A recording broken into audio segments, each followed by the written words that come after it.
Hello everyone, Luke Smith here.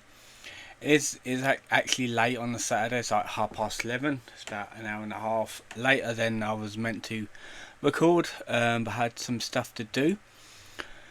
So we're gonna do a quickie reading. I got two of these lined up. One will be later on in the month.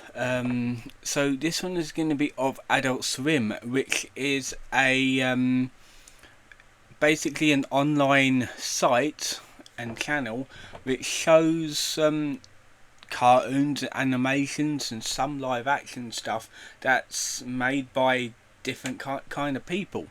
So it's like all different variations of animation and that sort of thing. I mean, I watched some of it, like the latest episodes of on Adult Swim I seen was the Smiling Friends, and I really enjoyed that series and the second series as well. So Adult Swim is a late night programming block on the American television channel Cartoon Network. Oh, so it started off in Cartoon. I ain't watched Cartoon Network in such a long time. Catering primarily to adults aged 18 to 34. Oh damn, I'm out of their age limit then. Due to Chris's biological clock, he would stay up late at night and would frequently watch Adult Swim, especially since it catered to two of his chief interests, anime and random access humor. The name of the block doubles as a quickism, meaning pornographic. He also downloaded $120 worth of episodes from various Adult Swim sites since the fall of 2009 through the PlayStation Network. Jesus. Owing to his love of Adult Swim, in 2009, Chris was discovered on the Adult Swim's message boards. He discussed things ranging from Robot Chicken, which was like one of the first ever things Adult Swim shown, to his custom ponies. But later on, the account was hacked by the dang dirty trolls. Let me just check my audio recordings. Yeah, that's absolutely fine. Given that Sonic Boom aired on Cartoon Network in the daytime, it was possible that Chris stopped watching Cartoon Network for Adult Swim and fulfilled his fix for its shows through other means. However, he shared a video of the amazing world of Gumball and called out the trolls at the same time. That's on February in 2015, January, meaning that he has most likely still watched Cartoon Network despite their airing of the Blue Arm Bandit. I've got some shows that he probably watched. Harvey Birdman, Attorney at Law, main article, the commercial, which is one of the subjects I'll be talking about in a couple of weeks' time. Chris has always been a fan of Harvey Birdman, Attorney at Law, so in 2005 he entered a contest in which the participant had to there's a bit of an error there, had to make a commercial for the first DVD release of the show. Of course, he felt he needed to shoehorn in off-topic references about his life issues, similar to his later videos. He did not win the competition. I wonder why. King of the Hill, a legendary show. I need to watch the latest season, by the way. In 2009, Chris was intimidated. Chris was intimidated.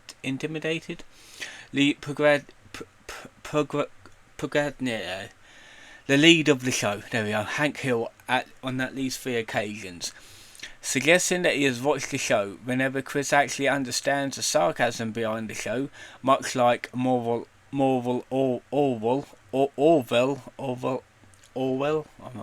I think it's Orwell, that is, has yet to be seen. A bit more likely that he takes it at face value.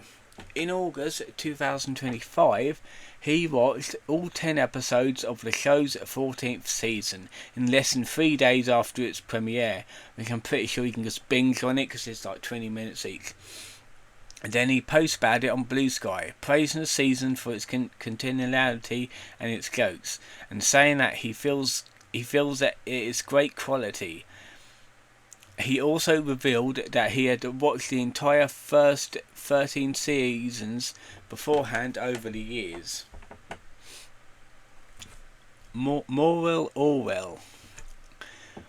Of interesting note is the show Moral Orwell, which is a claymation series mainly focused on deconstructing fundamentalism and the merging of the church and the state, which is common in the Midwestern United States and the Bible Belt.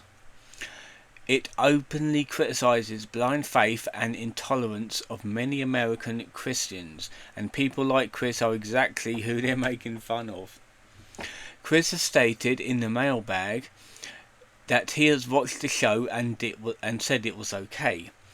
It is likely that all the jokes and truths to go over his head, even of obvious ones such as when Orwell said, I guess lots of things get misinterpreted and lost in translation, while scratching his head with a Bible. The subtlety and the sarcasm is lost on the autistic mind. He probably doesn't like the pilot episode which hinted at a homosexual relationship between two characters. I watched like an episode of that, and it's like a really strange show, by the way. It's like it's okay, and I'll probably watch more when I get time. Rick and Morty, this is a long one. A more popular show as well.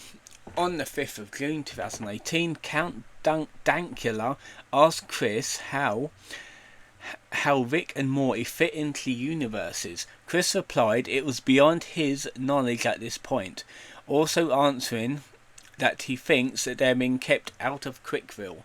In June 2018, Chris bought a Pickle Rick Funko Pop figure.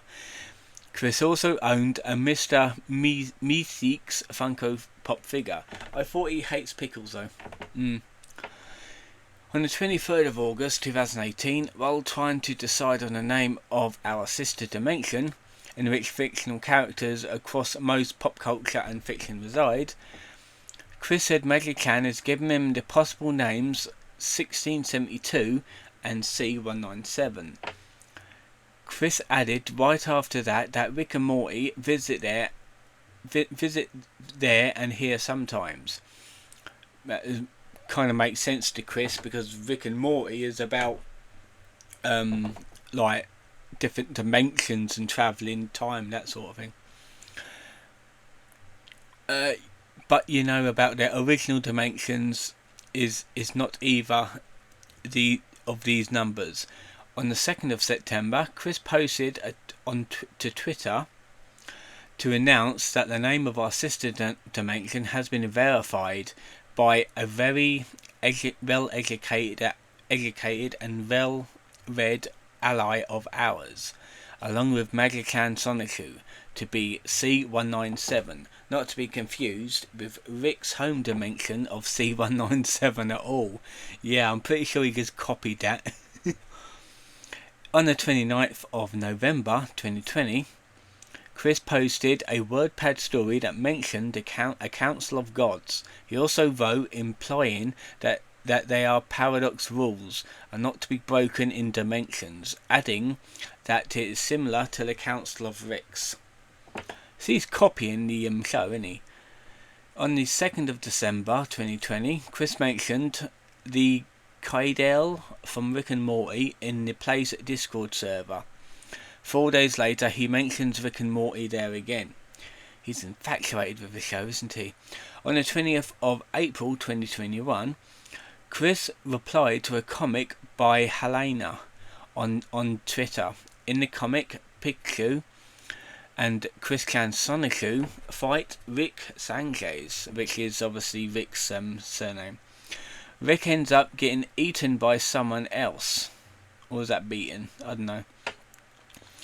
And Pikachu asks Chris Clan Sonichu why didn't he punish him. She replies with, I might be a little powerless. Chris criticised the comic, saying he would not have just stood there and done nothing, saying that it was dumb. On the 19th of July 2021, Chris mentioned in the Nights of the CWC Discord server that he has watched the new Rick and Morty last night on the Adult Swim app, saying it reminded him of the Hellspawn of Beastly from the Care Bear series. On the 18th of January 2022, Chris wrote a letter in jail, because he was arrested in late 2021, so he would have been in jail then. Chris wrote a letter in jail to Kenneth Engelhart that Rick and Morty are in C197. On the 29th of November, the following year, Chris posted on Twitter to explain, this is when he was out of jail, to explain the commission that he had finished 2 days prior. The drawing, titled Addressing a Toxic Darkest Sin in Minority, depicts Chris, Sonichu, and Pickle Rick at Peter Griffin's house, with Peter wearing a classic, presumably because he was part of a toxic darkest sin in minority. Pickle Rick's inclusion wasn't explained either, however. On the 11th of December of that year, Chris posted to Twitter that Season 7, Episode 9 of Rick and Morty, More Ragnarok, which premiered a day prior, was quite accurate. On the 19th of January 2024, Chris explained to Ren Wrights what will happen to him when the merge comes, saying with the timing of the merge's completion, one of you, Ren, and his C-197 self-counterpart will survive the other by that moment, and you will be reincarnated if one of you is dead and the other is later on. Right after, he added, simple as that, with the transition point being a dimension point as described in Rick and Morty Season 7. And on the 16th of August 2024, Chris watched the first episode of Rick and Morty the anime. Did they have an anime? I'm not quite sure. He probably did. He posted his thoughts on Twitter, saying the first episode was a dud, but was still giving the rest of the season a chance. On the 6th of September, he posted that he was watching the 4th episode, commenting that he didn't like the new voice actor for Jerry Smith because it sounds derpy. On the 22nd of September, Chris posted that he has watched the 6th episode, adding that he felt the series was catching up with the flow of the original show. So the other episodes he's watched was Lucy, the Daughter of the Devil, Futurama, I didn't know that was on Adult Swim now, Family Guy, Ed, oh no, that's not Adult Swim, okay, this is just a list of shows that he likes watching. A Family Guy aired from 2003 to 2021 and is airing again from 2024 onwards. Robot Chicken, The Boondocks, Teen Hunger Force, I actually like that show by the way.